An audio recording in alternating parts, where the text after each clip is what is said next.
Você que está chegando agora, se inscreva no canal, compartilhe esse vídeo, deixe seu comentário aí para aumentar a relevância. O canal tem um Apoia-se, está aí na descrição.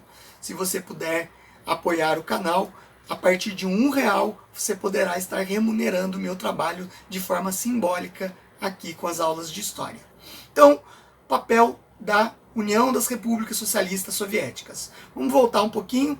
Durante a Primeira Guerra Mundial, em 1917, a União Soviética que estava, ou melhor, a Rússia, que estava do lado da Tríplice Entente, que era o Império Britânico, a França e o Império Russo, do lado que viria a ser o vencedor, ela acaba passando problemas internos. Acontece duas revoluções internas na Rússia. Era o governo do czar Nicolau II, que estava passando por problemas sociais tremendos internos, que já vinham desde antes da Primeira Guerra Mundial. Houve a Revolução Menchevique de fevereiro de 1917, que colocou um governo socialista moderado comandando o país, tirando o czar Nicolau II. Porém, meses depois, houve um golpe bolchevique, que eram os radicais comunistas. Eram aqueles que queriam um aprofundamento do comunismo na Rússia e que defendiam uma ditadura do proletariado, comandados por Vladimir Lenin. Então, em 1917, em outubro de 1917, Vladimir Lenin dá um golpe que impõe o bolchevismo na Rússia, certo? E assim ele manda fuzilar toda a família do Nicolau II, né? Ele, a esposa, as filhas, foram todos fuzilados. Foi um assassinato cruel, sem nenhum tipo de julgamento. Os corpos foram jogados numa vala comunitária e só foram descobertos em 1998, que foram feitos exames aí de DNA para descobrir e realmente comprovaram que todos estavam lá, toda a família real do czar Nicolau II, certo? Bom, a Revolução Russa tem início a partir deste período, 1917. Vladimir Lenin assina o Tratado de Brest-Litovsk com os países que estavam na Tríplice Aliança, que era o Império Alemão, o Império Turco-Otomano e o Império Austro-Húngaro. Eles assinam esse tratado, fazendo com que a Rússia deixasse a Primeira Guerra Mundial. Lógico que ele teve que ceder territórios que antes pertenciam a eles. Então, parte da Polônia que pertencia à Rússia passou a pertencer à Alemanha. Parte dos países bálticos também passaram a ser territórios alemães. E a Rússia, então, deixa a Primeira Guerra Mundial para se dedicar à Revolução, à Guerra Civil Interna que gerou-se o golpe bolchevique.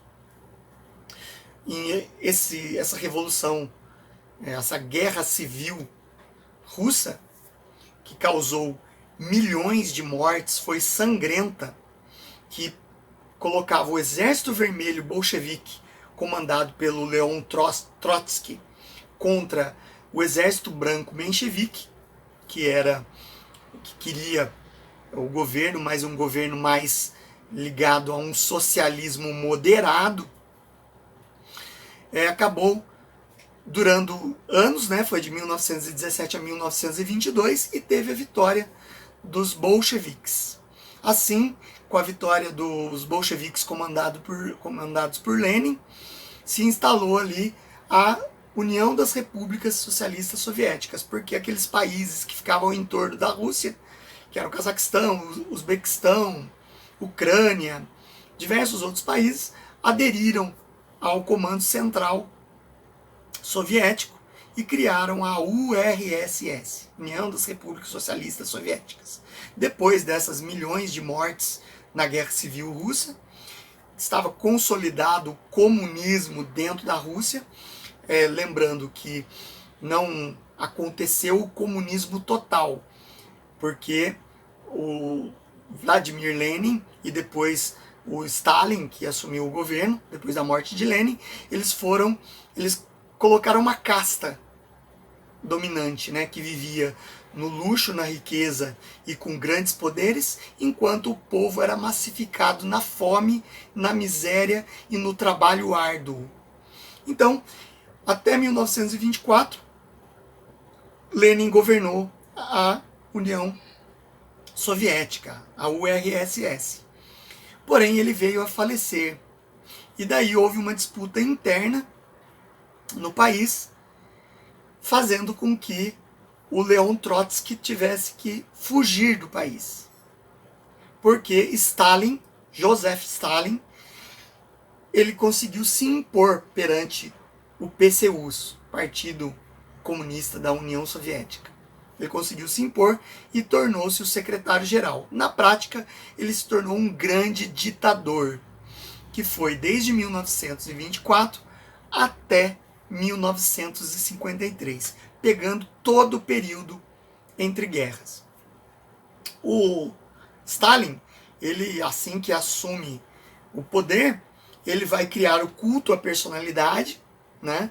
Ele vai criar toda aquela noção de que ele era o pai da nação e o condutor da grande União Soviética para o futuro, fazendo com que as pessoas cultuassem a sua imagem, certo? O Stalin, ele vai fazer políticas econômicas de tirar todas as terras dos pequenos, médios e grandes proprietários. Toda a terra foi estatizada para o Estado soviético, sob o controle do Estado soviético, gerando aí esses expurgos, né, que são chamados, o expurgo dessa população que vivia de sua terra, gerou 5 milhões de mortes por fome no território russo, sem dizer nas repúblicas que faziam parte das repúblicas socialistas soviéticas. Então a década de 30, aí de 1930 até 1934 mais ou menos, a União das Repúblicas Socialistas Soviéticas passou por um período de extrema fome. A Ucrânia teve um caso muito particular, que é o Holodomor. O Holodomor gerou milhões de mortes e teve um sentido étnico também, porque era necessário, a Ucrânia não era bem resistente ainda ao sistema comunista soviético, então era preciso humilhar e acabar com os ucranianos. Então a fome ali foi bem intencional e causou milhões de mortes. É até hoje uma ferida aberta na história da Ucrânia, toda essa fome causada pelo comunismo impetrado pelo Stalin. Tá? Holodomor, a grande fome na Ucrânia. Então esse regime stalinista que conduzia o comunismo soviético, esse regime genocida, sanguinário e desumano, fez com que a União Soviética investisse mais na produção industrial do que na alimentação do seu povo. Perseguiu todos os oponentes políticos, a maior parte foi fuzilado, uma parte foi condenada a trabalhos forçados na Sibéria ou nos gulags, que eram fazendas de trabalho forçado. Lá na União Soviética teve o arquipélago Gulag, que foi um gigantesco gulag, que chegou a ter dezenas de milhares de pessoas aprisionadas em trabalhos forçados no arquipélago Gulag. Tem até um livro chamado Arquipélago Gulag. Leiam, é uma leitura para quem quer conhecer a realidade do comunismo soviético. Eles criaram então as fazendas de trabalho coletivo, em que o trabalhador, na verdade, era um escravo do Estado, que eram os sovkhozes e os kolkhozes, no interior da Rússia. Então aquele trabalhador tinha uma jornada extrema de trabalho, ganhando o mínimo possível para gerar produtos agrícolas para o Estado. E o Estado redistribuiria para a população. Então, foi uma forma do comunismo soviético stalinista impor o poder do Estado em toda a cadeia produtiva do país, durante as décadas de 20 e 30. O interessante é que a crise de 29, pela Rússia, pela União Soviética, não aderir à política de mercado, né, e também não estar ligada ao capitalismo, acabou não sofrendo os efeitos da crise de 29. E eles tinham seus problemas próprios, né, de fome, miséria e estatização da miséria para toda a população. Então, eles, se sofressem a crise de 29, eles até não sofreriam tanto impacto, porque eles já estavam acostumados com essa miséria tremenda imposta pelo comunismo interno lá. O fato é que eles não sofreram essa onda da crise de 29. Quando o Stalin viu a ascensão do fascismo e do nazismo, ele viu com bons olhos. Ele até procurou se aproximar de Hitler, o Stalin, porque ele viu como Hitler eliminou os seus parceiros que possivelmente se tornariam um perigo durante o seu governo. Ele viu como Hitler eliminou esses parceiros, então aumentou a admiração de Stalin sobre Hitler. A gente vai falar mais sobre isso quando eu estiver falando aí sobre a Alemanha, durante o período entre guerras. Então, o Stalin acabou simpatizando e tentando uma aproximação com o nazifascismo. Contudo, eram regimes iguais, que controlavam a economia, controle total do Estado, figura de um líder inabalável e que deveria ser cultuado, total falta de liberdade de pensamento, de imprensa nos seus países, nos países fascistas, nazistas e comunistas, né? Eram regimes que pregavam que não interessavam o indivíduo, e sim que o indivíduo era parte de um grande corpo que era o Estado, certo? Então, os direitos individuais não podiam estar acima do dever com o Estado, certo? Por isso que o nazismo, o fascismo e o comunismo são regimes totalitários, sanguinários e genocidas, irmãos, que seguem a mesma cartilha, o mesmo modus operandi, certo? Porém, naquele período de ascensão desses regimes nacionalistas totalitários, o comunismo acaba sendo concorrente. Ele vê o fascismo e o nazismo como concorrente, certo? E naquele período, Stalin, ele não queria internacionalizar a Revolução Comunista, ele queria primeiro mantê-la dentro do território da União das Repúblicas Socialistas Soviéticas, enquanto que o nazifascismo do Partido Nacional Socialista dos Trabalhadores Alemães, que é o partido nazista, queria sim a internacionalização do nacionalsocialismo. Certo? Então aí era a diferença, uma concorrência entre esses regimes totalitários que acabou jogando o comunismo stalinista num lado de oposição ao nazifascismo. E também preparando o país para, construindo, né, o país para aquele caminho que vai levar para a Segunda Guerra Mundial.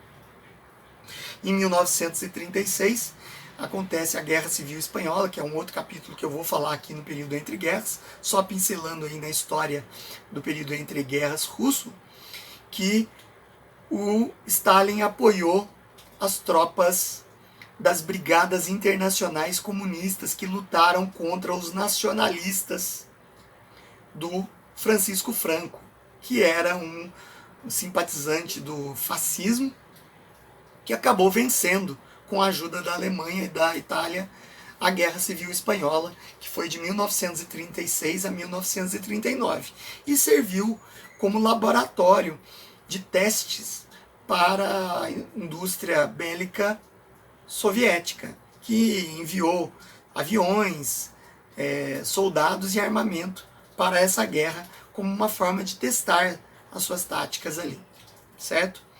Porém, os soviéticos perderam a Guerra Civil Espanhola. A União Soviética, através do Stalin, acaba firmando um acordo quando inicia a Segunda Guerra Mundial, né, no desenrolar da Segunda Guerra Mundial. Em 1939, apesar desses regimes serem concorrentes entre si, porém iguais, o nazifascismo e o comunismo, o Stalin aceita assinar o Pacto Germânico Soviético com Hitler. Esse Pacto Germânico Soviético era um pacto de não agressão entre as duas nações, porque Hitler estava prevendo que a invasão da Polônia geraria a Segunda Guerra Mundial, principalmente contra Inglaterra e França, e ele não queria, naquele momento de início da guerra, ter que lutar em duas frentes contra a União Soviética também, que provavelmente se sentiria ameaçada com a invasão da Polônia e acabaria entrando contra a Alemanha. Por isso, Stalin e Hitler acabaram assinando, através dos seus emissários diplomáticos, o Ribbentrop da Alemanha e o Molotov da União Soviética, o Tratado ou Pacto Germânico Soviético, que é chamado também de Pacto de Não Agressão entre os dois países, garantindo assim que a Alemanha pudesse invadir a Polônia sem correr o risco de um contra-ataque aí da União Soviética comunista, certo? Então você vê aí que eles bebem da mesma fonte, eles muitas vezes se ajudavam mutuamente, ok? Então a parte da União Soviética encerra aqui. Vamos agora passar para a Itália e a Alemanha, nesse contexto aí do período entre guerras.